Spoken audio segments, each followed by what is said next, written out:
রথযাত্রায় বিরল দৃশ্য, একাকী রথে চাপেন জগন্নাথ নদিয়ার শিবনিবাসী।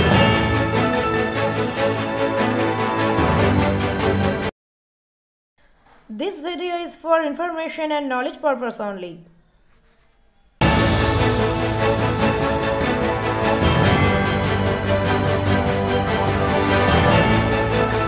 আজ রথযাত্রা, সেই উপলক্ষে সমগ্র ভারতবর্ষের বিভিন্ন স্থানে মহাসমারোহে পালিত হচ্ছে শ্রী শ্রী জগন্নাথ বলরাম এবং সুভদ্রা দেবীর রথযাত্রা উৎসব। কোথাও তারা রথে চেপে নগর পরিভ্রমণ করছেন, আবার কোথাও বা মাসির বাড়ির উদ্দেশ্যে রওনা দিচ্ছেন। কিন্তু বিরল দৃশ্য চোখে পড়ল এই বাংলার নদিয়ায়। নদিয়ার কৃষ্ণগঞ্জের শিবনিবাসে রয়েছে রাজা কৃষ্ণচন্দ্রের প্রতিষ্ঠিত এশিয়া মহাদেশের মধ্যে দ্বিতীয় বৃহত্তম শিবলিঙ্গ। বর্তমানে দুটি শিব মন্দির ও একটি রাম সীতার মন্দিরও এখানে রয়েছে। রাজা কৃষ্ণচন্দ্র এই মন্দিরে রথের প্রচলন করেছিলেন বলেই ইতিহাস সূত্রে জানা যায়। তবে সমস্ত জায়গায় যখন রথে জগন্নাথ বলরাম এবং সুভদ্রা দেবী স্থান পায়, সেখানে শিবনিবাসে অন্য চিত্র ধরা পড়ে। এখানে রয়েছেন শুধুমাত্র জগন্নাথ দেবীর একাকী কাঠের মূর্তি। নদিয়া জেলার মধ্যে সর্ববৃহৎ রথ অবস্থিত এখানে। রাজা কৃষ্ণচন্দ্রের উদ্দেশ্যে রথযাত্রার পুজো উৎসর্গ করা হয়ে থাকে। রথযাত্রাকে কেন্দ্র করে মন্দির প্রাঙ্গণে বসে মেলা। এই রথযাত্রায় শিবনিবাসের মন্দির প্রাঙ্গণ মানুষের মিলন ক্ষেত্রে পরিণত হয় এবং যুগের ইতিহাসকে সাক্ষী রেখে এবং ঐতিহ্যের ধারা অনুযায়ী একাকী জগন্নাথ চাপেন রথে তার অগণিত ভক্তগণের উদ্দেশ্যে।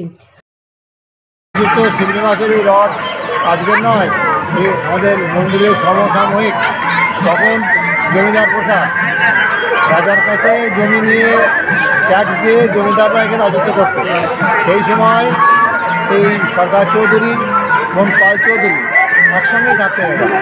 এরা এই রথের সৃষ্টি করেন এবং আমাদের একটা রথ চলা ছিল। এই আমাদের আপনার যেটা পঞ্চায়েতের কাছে সেখানে হয় না, এরকমভাবে অনেক দিন চলে গিয়েছে। আমরা ছোটোবেলায় দেখেছি রথের ভাঙা রথ, দুটো ঘোড়া, তারপরে সেই রথ নিয়ে যাওয়ার পর ওই রথের ঘাট দিয়ে রথ তৈরি হলো। সেই রথটা গত বছর অব্দি রাখা হয়েছিল। এবার আমাদের সকলের ইচ্ছাতে, জগন্নাথ ইচ্ছায় এই একটা বড় রথ করা হয়েছে স্টিলের। এইভাবে চলছে। আমাদের একটা ছোট্ট মেলা হয়। এই মেলা বলতে বাচ্চাদের সমস্ত খাবার দাবার নিয়ে আসে।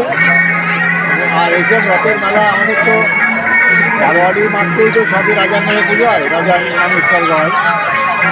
চলছে আজকে মেলা একটা পরে রথে উঠলেন জগন্নাথের ভোগ খেয়ে ভালোই হলো অনুষ্ঠান।